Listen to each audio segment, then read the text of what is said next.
Hi friends, Multitech में आप सभी का फिर से एक बार स्वागत है। मैं AC fridge washing machine trainer Vivek आज फिर आपके सामने एक नए टॉपिक पर उपस्थित हूं और आज की वीडियो का जो टॉपिक है वह है ट्रांजिस्टर, मॉसफेट और आईजीबीटी में क्या डिफरेंट है। ट्रांजिस्टर क्या काम करता है, कहाँ यूज होता है, मॉसफेट क्या काम करता है, कहाँ यूज करता है और आईजीबीटी क्या काम करता है, कहाँ यूज होता है, किस एप्लीकेशन में यूज होता है और तीनों में अंतर क्या है, तीनों का जो पावर हैंडलिंग है वो क्या है, तीनों की जो स्विचिंग स्पीड है उसमें क्या अंतर है, वो सारा चीज़ जो है इस वीडियो में हम कंफर्म करेंगे क्योंकि बहुत दिन से कमेंट में पढ़ रहा था जिसमें आ रहा था कि ट्रांजिस्टर, मॉसफेट और आईजीबीटी में अंतर क्या है। तो वो सारा चीज़ जो है मैं इस वीडियो में बताने वाला हूँ। वीडियो इंटरेस्टेड रहेगी, आप वीडियो के लास्ट तक बने रहिए और वीडियो अगर अच्छी लग रही है तो कमेंट जरूर करिए क्योंकि आपके कमेंट को हम पढ़ते रहते हैं और लाइक करिए। कमेंट को देख के ही हम जो है नए वीडियो बनाने के लिए बहुत जल्दी से कोशिश करते हैं कि मुझे प्यार करने वालों के लिए मैं जो है नए नए टॉपिक पे वीडियो देता रहूं।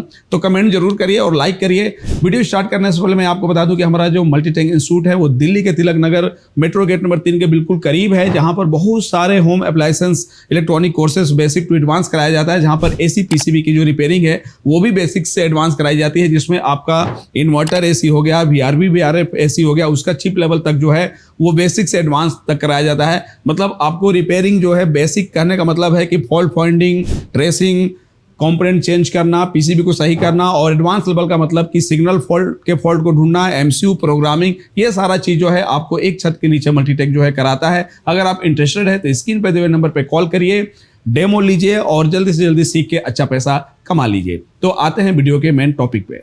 तो फ्रेंड्स, इस वीडियो में मैं आपको बताने वाला हूं कि ट्रांजिस्टर, मॉसफेट और आईजीबीटी ये जो इलेक्ट्रॉनिक्स कंपोनेंट हैं इन तीनों में अंतर क्या है। तो इस वीडियो में हम ट्रांजिस्टर, मॉसफेट, आईजीबीटी के डिटेल पे नहीं जाएंगे, कितने टाइप्स होते हैं इस पे नहीं जाएंगे, हम अंतर की बात करेंगे। अगर आपको ट्रांजिस्टर का डिटेल्स चाहिए, मॉसफेट का डिटेल चाहिए, आईजीबीटी का डिटेल चाहिए तो बहुत सारे वीडियो जो है ऑलरेडी मेरे पहले पढ़ चुके हैं, जहां पर आप ट्रांजिस्टर, मॉसफेट और आईजीबीटी का वीडियो देख सकते हैं। वो आपको मल्टीटेक के चैनल पर भी मिल सकता है और राजकुमार कुशवाहा सर का जो चैनल है उनके नाम से वहां पर भी ये आपको वीडियो मिल सकता है, तो वहां सर्च करके आप वीडियो को देख सकते हैं। आज के वीडियो में हम इतना समझेंगे कि ट्रांजिस्टर, मॉसफेट और आईजीबीटी में अंतर क्या है, पावर हैंडलिंग अंतर, स्विचिंग स्पीड अंतर और भी सारा चीज जो है हम अंतर इसमें समझेंगे।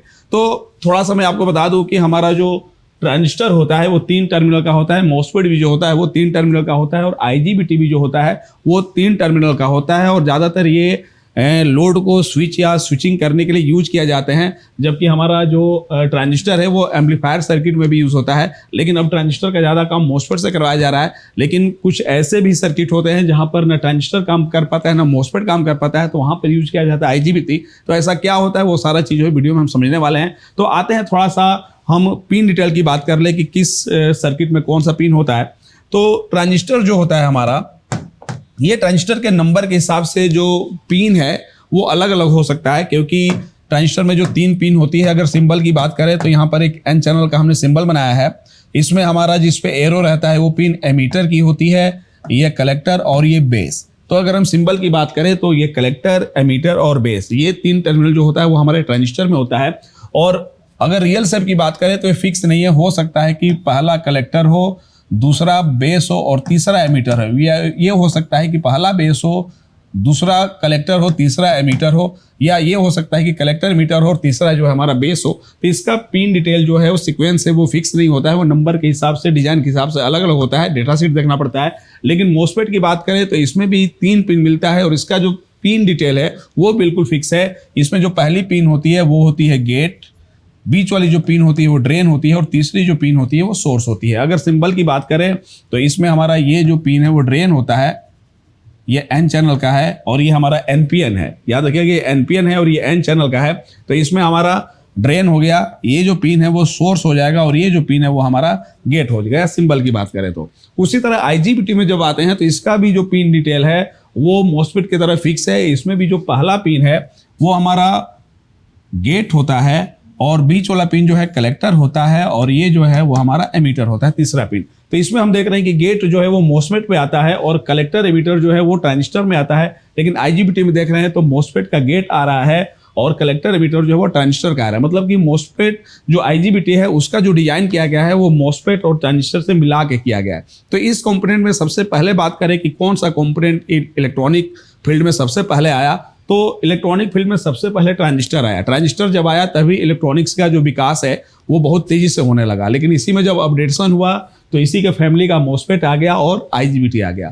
तो ट्रांजिस्टर जो है शुरुआती जो इलेक्ट्रॉनिक सर्किट बनने लगे जो एनालॉग पे काम कर रहे थे उसमें ज़्यादातर ट्रांजिस्टर आपको देखने के लिए मिलेगा। और जब डिजिटल होने लगे डिवाइस तो उसमें ट्रांजिस्टर की जगह पे यूज होने लगे मॉसफेट। और IGBT जो है वो जैसे हैवी लोड हो गए हैं उनको स्विचिंग कराना है तो वहाँ पर आजकल हमें स्विचिंग कराने के लिए क्या देखने के लिए मिलता है, IGBT देखने के लिए मिलता है। तो अभी हमने जो बात किया वो तीनों कंपोनेंट के पिन डिटेल की बारे में बात किया। ट्रांजिस्टर एक बार फिर से रिवाइज करा दो। ट्रांजिस्टर में हमारा बेस, कलेक्टर, एमिटर होता है। ये तीनों पिन फिक्स नहीं होता है, डेटा शीट के अनुसार पिन का सीक्वेंस जो है वो चेंज हो सकता है। जबकि मॉसफेट में हमारा गेट, ड्रेन, सोर्स होता है, इसकी पिन जो है फिक्स होती है। और IGBT में भी जो हमारा गेट, कलेक्टर, एमिटर होता है ये भी पिन फिक्स होती है कि पहला गेट, दूसरा कलेक्टर, तीसरा एमिटर। अब बात करते हैं थोड़ा सा काम करने के लिए, मतलब ये जो एक स्विच की तरह, इलेक्ट्रॉनिक स्विच की तरह काम करते हैं जो किसी लोड के नेगेटिव या पॉजिटिव लाइन को स्विच करने के लिए यूज किया जाते हैं। तो अभी जो हमने सिंबल बनाया है वो NPN बनाया है, N चैनल बनाया है और IGBT जो है वो N चैनल का बनाया है। तो N चैनल या NPN ट्रांजिस्टर जो होते हैं वो लोड के नेगेटिव लाइन को स्विच करने के लिए ज़्यादा यूज होते हैं, क्योंकि नेगेटिव लाइन को स्विच करने में सर्किट प्रोटेक्शन मोड में रहती है। अगर उधर शॉर्टिंग होता है तो सारा वोल्टेज ग्राउंड में जाके जीरो हो जाता है। इसलिए ज़्यादातर स्विचिंग जो किया जाता है वो नेगेटिव लाइन को किया जाता है किसी लोड के। और नेगेटिव लाइन में स्विचिंग करने के लिए जो कंपोनेंट यूज होते हैं वो अगर ट्रांजिस्टर यूज करना है तो NPN, मॉसफेट यूज करना है तो N चैनल और IGBT यूज करना है तो ये भी N चैनल वाला IGBT जो है यूज होता है। अब थोड़ा सा बात कर लेते हैं यहीं पे कि जब ये स्विच किए जाते हैं तो इनको सिग्नल से स्विच किया जाता है। लेकिन सिग्नल जो है वो ट्रांजिस्टर के लिए अलग टाइप का होता है, मॉसफेट के लिए अलग टाइप का होता है। क्योंकि ट्रांजिस्टर जो है ये कंट्रोल जो होता है, इसका जो बेस है वो एम्पियर से कंट्रोल होता है। ध्यान दीजिएगा यहाँ पे एक अंतर ये भी है कि हमारा जो ट्रांजिस्टर है इसके कलेक्टर, एमिटर को जब कंडक्ट करना होता है तो इसके बेस पे एक लो अमाउंट का एम्पियर करंट देना पड़ता है। मतलब इसका जो बेस है वो करंट से कंट्रोल होता है। हमें एक मिनिमम करंट फ्लो कराना होता है और उतना मिनिमम करंट फ्लो कराने के लिए जो हमारा वोल्टेज होना चाहिए कम से कम वो कितना होना चाहिए, तो इसके बेस पे जो वोल्टेज होना चाहिए वो 0.650 वोल्ट, 0.65 मिनिमम की बात कर रहे हैं। कम से कम कितना चाहिए, 0.650 वोल्ट, मतलब 650 मिली वोल्ट कम से कम जब इसके बेस पे आता है तो उतना करंट जो बेस से एमिटर की तरफ फ्लो हो जाता है जिससे इसका कलेक्टर एमिटर जो है पूरा कंडक्ट हो जाता है। तो मिनिमम कितना चाहिए, कम से कम 0.650 वोल्ट। लेकिन ये वोल्टेज से इसका बेस इनेबल नहीं होता है। जो हमारा ट्रांजिस्टर है उसका बेस जो है वो करंट से इनेबल होता है। इसलिए ट्रांजिस्टर को कहा जाता है कि यह एक करंट कंट्रोल डिवाइस है जो लोड को स्विच या स्विचिंग करेगी। उसके लिए बेस को कंट्रोल करने के लिए करंट देने की जरूरत पड़ती है, बहुत लो अमाउंट का करंट। जबकि मॉसफेट की बात करते हैं तो मॉसफेट का जो ड्रेन और सोर्स है उसको कंडक्ट करने के लिए गेट पे वोल्टेज दिया जाता है। मतलब हमारा मॉसफेट जो है वो वोल्टेज कंट्रोल डिवाइस है। इसको कंडक्ट करने के लिए, ड्रेन सोर्स को आपस में कंडक्ट करने के लिए जो सिग्नल देना होता है गेट पे वो सिग्नल वोल्टेज के रूप में होता है। इसके गेट पे अगर हम एम्पियर की बात करें तो एम्पियर हमारा 0 वोल्ट होता है। मतलब इसके गेट पे वोल्टेज दिया जाता है। और हमारा जो मॉसफेट होता है अगर इसके ड्रेन सोर्स को पूरा का पूरा कंडक्ट करना है तो जो वोल्टेज चाहिए वो वोल्टेज कम से कम 10 वोल्ट से 12 वोल्ट का चाहिए, 10 वोल्ट से 12 वोल्ट के बीच का चाहिए। ध्यान रखिएगा यहाँ पे जो हमारा मॉसफेट है वो वोल्टेज कंट्रोल डिवाइस है और जो हमारा ट्रांजिस्टर है वो करंट कंट्रोल डिवाइस है। एक मिनिमम करंट मतलब एक लो अमाउंट का करंट देना होता है, वो कितने वोल्टेज से बन जाता है तो 0.650 या जिसको हम लोग राउंड फिगर में ये बोलते हैं कि 700 मिली वोल्ट। 700 मिली वोल्ट से ट्रांजिस्टर का कलेक्टर मीटर कंडक्ट होना स्टार्ट हो जाता है। जबकि हमारा मॉसफेट जो है इसके गेट पे करंट नहीं वोल्टेज दिया जाता है। यह वोल्टेज कंट्रोल डिवाइस है और इसके गेट पे अगर 10 वोल्ट से 12 वोल्ट तक का अगर हम वोल्टेज देते हैं इसके गेट पे तो इसका ड्रेन सोर्स जो है पूरा कंडक्ट हो जाता है। मतलब रेजिस्टेंस 0 कर लेगा, करंट जितना भी फ्लो होने वाला है लोड का उतना करंट फ्लो होने देगा। जबकि ये 4 वोल्ट से स्टार्ट हो जाता है, 3-4 वोल्ट से कंडक्ट होना स्टार्ट हो जाता है, धीरे धीरे कंडक्ट होता है। मतलब कोई नल है, अगर हमें पूरा पानी लेना है तो पूरा खोलना पड़ेगा, तो इसको पूरा खोलने के लिए इसके गेट पे जो वोल्टेज होना चाहिए वो 10 से 12 वोल्ट होना चाहिए। लेकिन कितना से, आउटपुट से। अगर एन चैनल का मॉसफेट है तो सोर्स से अगर हमें ड्रेन से सप्लाई इन किए हैं और सोर्स से तभी मिलेगा जब सोर्स से 10-12 वोल्ट गेट पे वोल्टेज क्या होना चाहिए, हाई होना चाहिए। 10-12 वोल्ट अगर अधिक रहेगा तो इसका ड्रेन सोर्स पूरा कंडक्ट हो जाएगा, जितना ड्रेन पे वोल्टेज है उतना सोर्स से क्या हो जाता है, आउट हो जाता है, ये ध्यान रखिएगा। लेकिन 3-4 वोल्ट देने से वो धीरे धीरे रेजिस्टेंस पैदा होता है और धीरे धीरे कंट्रोल होता है, जिससे आउटपुट जो है धीरे धीरे निकलता है। अगर जितना ड्रेन पे इन किए हैं उतना अगर सोर्स में लेना है तो कम से कम हमारा 10 से 12 वोल्ट जो है वो होना चाहिए। वो भी कितना पोटेंशियल डिफरेंस, सोर्स के पोटेंशियल डिफरेंस पे। अगर सोर्स 0 है, ड्रेन पे सप्लाई है, तब हमारा 10-12 वोल्ट गेट पे होना चाहिए। तो इसका ड्रेन और सोर्स जो है पूरा का पूरा जो कंडक्ट है वो हो जाता है। उसी तरह बात करते हैं IGBT की।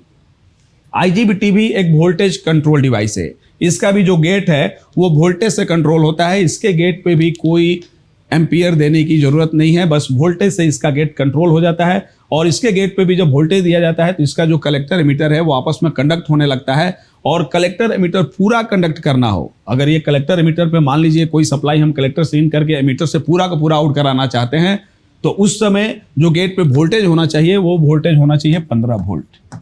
15 वोल्ट या इससे प्लस वोल्टेज अगर हम देते हैं तो हमारा IGBT जो है वो 15 वोल्ट से पूरा का पूरा कंडक्ट हो जाता है। क्योंकि इनपुट मान लीजिए कलेक्टर से कर रहे हैं, आउटपुट एमिटर से कर रहे हैं, तो आउटपुट तो 0 है। तो हमेशा एमिटर से 15 वोल्ट अगर अधिक वोल्टेज गेट पे रहेगा एमिटर से, अगर मान लो एमिटर पे पहले से 5 वोल्ट बना हुआ है तो गेट पे 20 वोल्ट जब हम देंगे तब ये पूरा का पूरा क्या होगा, कंडक्ट होगा। अगर इनपुट हम ड्रेन से कर रहे हैं, कलेक्टर से कर रहे हैं और सोर्स हमारा आउटपुट है 0 है, तो कम से कम 15 वोल्ट अगर हम देते हैं तो पूरा कलेक्टर टू एमिटर कंडक्ट होगा और कलेक्टर से पूरी सप्लाई आउट होगी। अगर हम 12 वोल्ट से देते हैं तो 12 वोल्ट से भी कंडक्ट होना स्टार्ट हो जाता है। तो मिनिमम अगर इसके गेट पे वोल्टेज चाहिए पूरा का पूरा कंडक्ट करने के लिए तो मिनिमम 12 वोल्ट और मैक्सिमम कितना चाहिए हमारा, 15 वोल्ट। मतलब 12 से 15 के बीच के गेट पे देने से हमारा ड्रेन टू सोर्स सप्लाई जो होती है पूरी की पूरी आउट हो जाती है और ये जो है कलेक्टर एमिटर पूरा का पूरा कंडक्ट हो जाता है। तो चलिए ये हो गया थोड़ा सा गेट एमिटर कलेक्टर या इनकी जो पिनें हैं कितना से इनेबल होती है, डिसेबल होती है। तो हमने क्या बता दिया कि हमारा जो ट्रांजिस्टर है वो करंट कंट्रोल डिवाइस है, बेस पे मिनिमम अकाउंट का एक करंट देना पड़ेगा। और हमारा जो मॉसफेट और IGBT है वो वोल्टेज कंट्रोल डिवाइस है, इनका गेट पे वोल्टेज दिया जाता है। दूसरी चीज, अगर हमारा ट्रांजिस्टर से कलेक्टर मीटर को कंडक्ट करना है तो लगातार बेस पे करंट होना चाहिए, जबकि हमारा मॉसफेट जो है इसको अगर एक बार इनेबल कर देंगे तो हमेशा के लिए हो गया। तो वोल्टेज अगर हम गेट पे एक बार दे के हटा देते हैं तो कलेक्टर मीटर पे सप्लाई जो है वो रनिंग स्टार्ट हो जाती है, ये हमारा क्या हो जाता है, कंडक्ट हो जाता है। उसी तरह हमारा जो IGBT वो भी है, एक बार बस पॉजिटिव से हमने 15 वोल्ट से ट्रिगर कर दिया तो कलेक्टर मीटर जो है हमेशा के लिए क्या हो जाएगा, कंडक्ट हो जाएगा। अगर स्विचिंग कराना है दोनों से तो ऑन के समय वोल्टेज देना पड़ेगा और ऑफ करते समय इनके गेट को 0 करना पड़ता है, ग्राउंड से डिस्चार्ज करना पड़ता है, तब जाके ये पूरी तरह बंद होते हैं। कहने का मतलब है कि इनके गेट पे एक बार ट्रिगर कर देंगे तो ये ऑन हो जाते हैं, हमेशा सप्लाई देके नहीं भी रखेंगे तो भी ऑन रहेंगे। जबकि हमारा जो ट्रांजिस्टर है इसके बेस पे हमेशा सप्लाई बना रहेगा, तभी हमेशा के लिए ऑन रहेगा। सप्लाई रुकी तो इसका बेस एमिटर डिस्कनेक्ट हो जाता है, ये भी एक ध्यान रखने वाली बात है। चलिए अब आगे आते हैं, इसको थोड़ा सा एक एग्जाम्पल से समझते हैं।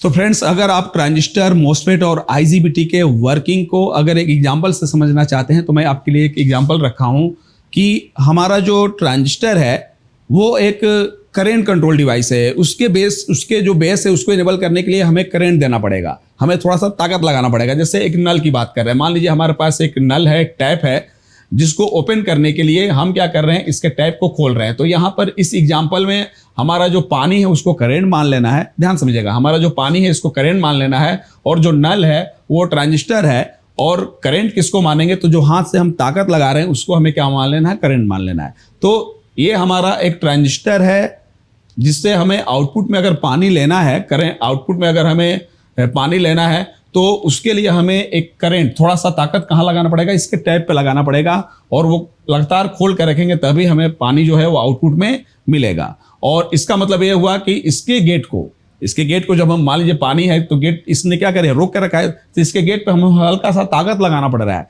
ताकत का मतलब कि करंट लगाना पड़ रहा है, तब जाके ये आउटपुट हमें जो है वो मिल रहा है। अगर वही बात करें मॉसफेट की, तो मान लीजिए एक ऐसा नल है जो सेंसर वाला है। जैसे हम बहुत जगह देखते हैं कि नल से पानी नहीं आता है, लेकिन जैसे ही सामने हाथ ले जाते हैं वो नल से पानी आ जाता है। तो अगर ऐसा सर्किट की बात करें, कंपोनेंट की बात करें एग्जांपल में, तो ये हमारा क्या हो गया, मॉसफेट हो गया। इसमें हम देख रहे हैं कि कोई भी करंट, कोई भी ताकत लगाने की जरूरत नहीं पड़ी। करंट हम किसको समझें एग्जांपल में, जो हम ताकत लगा रहे हैं खोलने के लिए, उसी को हम करंट समझें। तो ऐसा अगर नल है जहां पर हमें कोई ताकत नहीं लगाना पड़ रहा है, बस हाथ ले जा रहे हैं तो वो पानी आ जा रहा है, इसका मतलब कि इस टाइप का जो है वो हमारा क्या हो जाता है, मॉसफेट हो जाता है। अब जैसे मान लीजिए कोई गेट खोलना है, तो गेट खोलना है तो हम जा रहे हैं, गेट को हाथ से पकड़ के खोल रहे हैं, तो वहां हम थोड़ा सा ताकत लगा रहे हैं, करंट लगा रहे हैं। लेकिन ऐसा भी गेट हमने देखा है कि जैसे ही हम सामने जाते हैं, गेट ऑटोमेटिक सेंसर से क्या हो जाता है, खुल जाता है। तो दोनों अगर इलेक्ट्रॉनिक सर्किट में यूज देखा जाए तो जो हम गेट पे ताकत लगा के खोल रहे हैं वो ट्रांजिस्टर का वर्किंग समझ जाइए, और जो बस बिना ताकत लगा ही खुल जा रहा है वो हमारा क्या हो गया, मॉसफेट हो गया। उसी तरह बात करते हैं आईजीबीटी की, तो आईजीबीटी का मतलब अगर एग्जाम्पल समझना है, क्योंकि हम पानी से एग्जाम्पल समझा रहे हैं, इलेक्ट्रॉनिक सर्किट का जो भी एग्जाम्पल है वो पानी के रूप में समझ में आता है, तो लोग समझ पाते हैं, क्योंकि करंट भी फ्लो होता है और हमारा जो पानी है वो भी फ्लो होता है, तो दोनों का एग्जाम्पल जो है पानी पे सेट हो जाता है आसानी से। तो इसलिए अब हम आ जाते हैं आईजीबीटी के बारे में समझते हैं। तो आईजीबीटी को अगर समझना है तो मान लीजिए एक ऐसा गेट है जो डैम पे लगा हुआ है। डैम मतलब जहां पर पानी को स्टोर करके रखा जाता है बिजली बनाने के लिए, सबके लिए। तो डैम में भी एक गेट लगा होता है। जब ये डैम पूरा भर जाता है तो गेट को खोल के पानी को क्या कर दिया जाता है, एक्स्ट्रा पानी को निकाल दिया जाता है। तो यहाँ पर भी एक गेट है। यहाँ पर जो गेट है इसको खोलने के लिए हमें थोड़ा सा ताकत लगाना पड़ा। यहाँ पर जो नल है, गेट है, इस पे लगाने के लिए कोई ताकत नहीं लगाना पड़ा, हम बस आगे हाथ लगे, हमारा पानी जो है वो मिल गया। और यहाँ पर मान लीजिए एक ऐसा गेट है जहां पर बहुत सारा लोड है, पानी का प्रेशर है। अब इस प्रेशर वाले गेट को हमें खोलना है तो पता चलेगा कि इसके लिए भी एक सेंसर लगाया गया है। सेंसर को जैसे ही हमने हल्का सा दबाया, ये गेट उठा और पूरा लोड वाला पानी जो है वो निकल गया। इसका मतलब कि यहाँ जो गेट है वो किसका एग्जाम्पल है, ये एग्जाम्पल है हमारा आईजीबीटी का। मतलब समझ में आना चाहिए आपके कि तीनों सर्किट से हम पानी ले रहे हैं, लेकिन यहाँ से पानी लेने के लिए हमें थोड़ा सा ताकत लगाना पड़ रहा है, करंट देना पड़ रहा है। तो ये हमारा ट्रांजिस्टर हो गया। मॉसफेट जो है इसमें कोई ताकत लगाने की जरूरत नहीं है, वोल्टेज लेवल पे ही पानी हमें क्या हो जा रहा है, मिल जा रहा है। और हमारी आईजीबीटी जो है वो वहाँ यूज होती है जहाँ पर बहुत सारे लोड हो।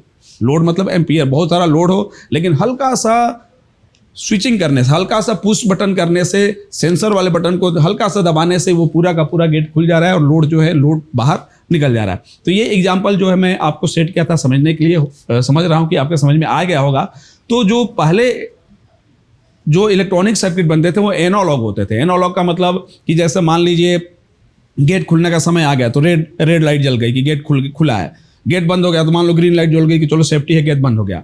अब वही आजकल हम क्या देख रहे हैं कि सेंसर यूज हो रहे हैं। जैसे मान लीजिए कोई गेट है, हम उसको खोल रहे हैं, बंद कर रहे हैं। अब मोबाइल में ही देख रहे हैं कि एक एक एप्लीकेशन को बस टच कर रहे हैं, खुल जा रहा है। इतना तेजी से आगे पीछे एप्लीकेशन को कर पा रहे हैं। तो इतना तेजी जो है वो किसकी वजह से, वो ट्रांजिस्टर की वजह से नहीं है, वो किसकी वजह से है, मॉसफेट की वजह से। अगर स्पीड की बात करें तो ट्रांजिस्टर का स्पीड जो है वो मॉसफेट की स्पीड से कम होता है। ये कम स्पीड का होता है और हमारा जो मॉसफेट होता है वो सबसे फास्ट स्पीड का होता है। और अगर इसकी स्पीड की बात करें आईजीबीटी की, तो ये मॉसफेट से कम होता है। इसका स्पीड जो है वो मॉसफेट से कम होता है। तो आइए अब अगले टॉपिक में, अगले जो स्टेप में हम आपको बता रहे हैं कि स्विचिंग के हिसाब से कौन ज़्यादा स्विचिंग करता है, कौन कम करता है, या वोल्टेज एम्पियर के हिसाब से देखें तो किसके पास वोल्टेज एम्पियर हैंडलिंग करने का क्षमता ज़्यादा है और किसके पास कम है। ये जो है इस अंतर में हम आपको समझा रहे हैं। तो फ्रेंड्स, अब हम ट्रांजिस्टर, मॉसफेट और आईजीबीटी के स्विचिंग स्पीड की बात करेंगे कि किसमें स्विचिंग करने का जो क्षमता है वो ज़्यादा है और किसका स्विचिंग स्पीड जो है वो कम है। सबसे कम किसका है, सबसे अधिक किसका है, मीडियम किसका है, वो सारा चीज़ जो है हम आपको बताने वाले हैं। तो पहले बात कर लेते हैं ट्रांजिस्टर की। ट्रांजिस्टर की जो स्विचिंग स्पीड होती है वो अगर जनरली हम देखें तो इससे जो स्विचिंग कराया जाता है उसके स्पीड जो है आपका 1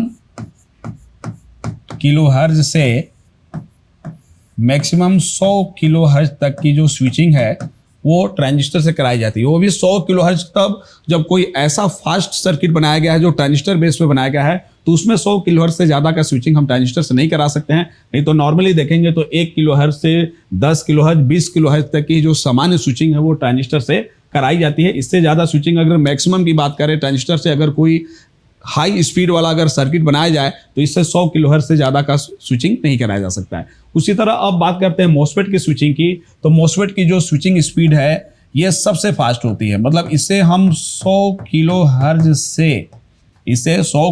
से लेके और 1 मेगाहर्ट्ज तक की स्विचिंग करा सकते हैं मेगाहर्ट्ज में, या कहीं कहीं 1 मेगाहर्ट्ज से भी ज़्यादा, 10 मेगाहर्ट्ज, 20 मेगाहर्ट्ज की स्पीड से भी हम मॉसफेट से स्विचिंग करा सकते हैं। तो अभी बात करें तो ट्रांजिस्टर के अपेक्षा अगर हम देख रहे हैं तो मॉसफेट से जो स्विचिंग है वो बहुत हाई फ्रिक्वेंसी में करा सकते हैं, क्योंकि मेगाहर्ट्ज तक की स्विचिंग करने की ताकत किसके अंदर होती है, मॉसफेट के अंदर होती है। अब आ जाते हैं थोड़ा सा IGBT के बारे में। तो IGBT की जो स्विचिंग स्पीड है वो बात करें तो ये जो है 1 किलोहर्ट्ज से, इसकी स्विचिंग जो है 1 किलोहर्ट्ज से हम 20 किलोहर्ट्ज तक करा सकते हैं। 1 किलोहर्ट्ज से कहां तक? 20 किलोहर्ट्ज। मतलब इसकी स्विचिंग स्पीड हम देख रहे हैं तो मॉसफेट से क्या है? कम है। मॉसफेट से भी कम है और ट्रांजिस्टर से भी कम है। लेकिन इसका यूज वहां किया जाता है जहां पर लोड भी ज़्यादा हो, एम्पियर भी ज़्यादा हो और वोल्टेज भी ज़्यादा हो। अगर जहां बहुत सारा एम्पियर है वहां पर अगर मॉसफेट लगाएंगे तो ये ज़्यादा काम नहीं कर पाएगा। लेकिन ऐसा सर्किट जहां पर लोड भी ज़्यादा हो और वोल्टेज भी ज़्यादा हो, वहां पर स्विचिंग कराना है तो वहां पर IGBT से स्विचिंग कराई जाती है। लेकिन इसकी स्विचिंग जो स्पीड आपको मिलेगी वो 1 किलोहर्ट्ज से 20 किलोहर्ट्ज के बीच की ही ज़्यादातर आपको देखने के लिए मिलेगी। तो अगर हम बात करें कि कौन स्विचिंग स्पीड में सबसे ज़्यादा कर रहा है, कौन कम कर रहा है, तो इस सीक्वेंस से समझ जाएंगे। सबसे फास्ट जो स्विचिंग स्पीड है वो मॉसफेट का होता है, उसके बाद ट्रांजिस्टर का होता है और सबसे कम जो होता है IGBT का होता है। तो अगर AC PCB freeze washing machine की बात करें तो SMPS में जहां स्विचिंग कराने की बात होती है वहां पर स्विचिंग जो है किससे कराई जाती है? मॉसफेट से कराई जाती है। लेकिन PFC सेक्शन हो गया, IPM के अंदर जो IGBT लगी रहती है वहां जो स्विचिंग कराया जाता है वो किससे कराया जाता है? हमारा IGBT से कराया जाता है। तो ये हो गई स्विचिंग की बात। अब आते हैं थोड़ा सा वोल्टेज हैंडलिंग और एम्पियर हैंडलिंग जो है वो किसमें सबसे ज़्यादा क्षमता है, किसमें कम है, उसको देखते हैं। तो फ्रेंड्स अब हम बात करेंगे कि ट्रांजिस्टर को कितने वोल्ट से कितने वोल्ट तक मैक्सिमम यूज किया जा सकता है, मॉसफेट को कितने वोल्ट से कितने वोल्ट तक मैक्सिमम यूज किया जा सकता है और IGBT को कितने वोल्ट से कितने वोल्ट तक का मैक्सिमम यूज किया जा सकते हैं, ये हम आपको दिखाने वाले हैं, बताने वाले हैं। तो हमारा ट्रांजिस्टर जो है इसको जो है हम वोल्टेज की बात करें तो 20 वोल्ट से लेके मैक्सिमम ज़्यादातर देखेंगे एप्लीकेशन में तो 100 वोल्ट तक के एप्लीकेशन में यूज हो सकता है। 100 रेयर केस में होगा, 20, 40, 80 वोल्ट ये ज़्यादातर देखने के लिए मिलेगा। और करंट हैंडलिंग की बात करें तो इसका जो करंट हैंडलिंग है वो 0.1 एम्पियर से लेके और मैक्सिमम जो है वो 5 एम्पियर है। 5 एम्पियर से ज़्यादा का अगर लोड हो तो वो ट्रांजिस्टर बर्दाश्त नहीं कर पाएगा, वहाँ पर ट्रांजिस्टर न यूज करके मॉसफेट यूज किए जाएंगे। तो हमने ट्रांजिस्टर का आपको वोल्टेज बता दिया कि ये 20 वोल्ट से लेकर 100 वोल्ट तक का हैंडलिंग मतलब हैंडल कर सकता है वोल्टेज, इससे ज़्यादा नहीं। और एम्पियर 0.1 एम्पियर से 5 एम्पियर तक मैक्सिमम जो है ये बर्दाश्त कर सकता है। मतलब 5 एम्पियर तक का ही ट्रांजिस्टर से हम काम करवा सकते हैं। वो भी नंबर रहता है, नंबर के अकॉर्डिंग इनका जो क्षमता होता है वो अलग अलग होता है। तो मिनिमम 0.1 एम्पियर से लेकर और मैक्सिमम आपको 5 एम्पियर तक का ये मिल सकता है। अब आ जाते हैं मॉसफेट की बात करते हैं। तो मॉसफेट की जो वोल्टेज हैंडलिंग है वो है 30 वोल्ट से लेके 1000 वोल्ट तक। मतलब ये 1000 वोल्ट के एप्लीकेशन में भी काम कर सकता है। रेयर केस में अगर कोई हैवी लोड है और 1000 वोल्ट है उसमें तो वहाँ पर भी मॉसफेट का डिजाइन ऐसा है, 1000 वोल्ट तक का डिजाइन किया गया है जिसको पावर मॉसफेट कहते हैं। वो 1000 वोल्ट पे भी काम कर सकता है, 30 वोल्ट से 1000 वोल्ट पे। और इसकी जो करंट लोड बर्दाश्त करने की क्षमता है वो है आपका 1 एम्पियर से 100 एम्पियर। अगर जनरली बात करें तो 100 एम्पियर या इससे अधिक, लेकिन इसको ज़्यादातर 1 एम्पियर से 100 एम्पियर के एप्लीकेशन में यूज किया जा सकता है। 100 एम्पियर कम नहीं होता है। मतलब आजकल हैवी लोड वाले कुछ ऐसे भी ये मिलेंगे जहाँ पर 100 एम्पियर तक का लोड जो है वो मॉसफेट से किया जा सकता है। तो मॉसफेट का डिजाइन ऐसा होता है कि 100 एम्पियर के अकॉर्डिंग वो बनाया गया रहता है। नहीं तो ऐसे नॉर्मली बात करें हम तो 1 एम्पियर, 10 एम्पियर, 20 एम्पियर में ये ज़्यादातर मॉसफेट जो आपको देखने के लिए मिलेगा। उसी तरह आ जाते हैं IGBT के वोल्टेज की बात करने। तो ये IGBT का जो वोल्टेज है ये भी आपको यहाँ पर बात करें हम तो ये 300 वोल्ट से लेके और मैक्सिमम जो है 1200 वोल्ट तक के एप्लीकेशंस पे यूज हो सकता है। 300 वोल्ट से लेकर 12 वोल्ट। मतलब वोल्टेज हैंडलिंग की बात करें तो सबसे ज़्यादा किसके पास है? IGBT के पास है। और करंट हैंडलिंग की बात करें तो इसमें हमारा जो IGBT है वो 5 एम्पियर से लेके ये भी 100 एम्पियर या प्लस का लोड जो है बर्दाश्त कर पाता है। तो एम्पियर लेवल पे बात करें, अगर वोल्टेज कम है एम्पियर ज़्यादा है तो इसी तरह हम देखते हैं कि कहीं कहीं पावर IGBT की जगह पे पावर मॉसफेट भी यूज़ हो जाता है, क्योंकि इसका भी जो करंट हैंडलिंग है वो लगभग IGBT के बराबर हो सकता है ऐसा डिजाइन करने पे। नहीं तो अगर सबसे ज़्यादा देखें कि एम्पियर हैंडलिंग जो है वो किसके पास है? IGBT के पास है।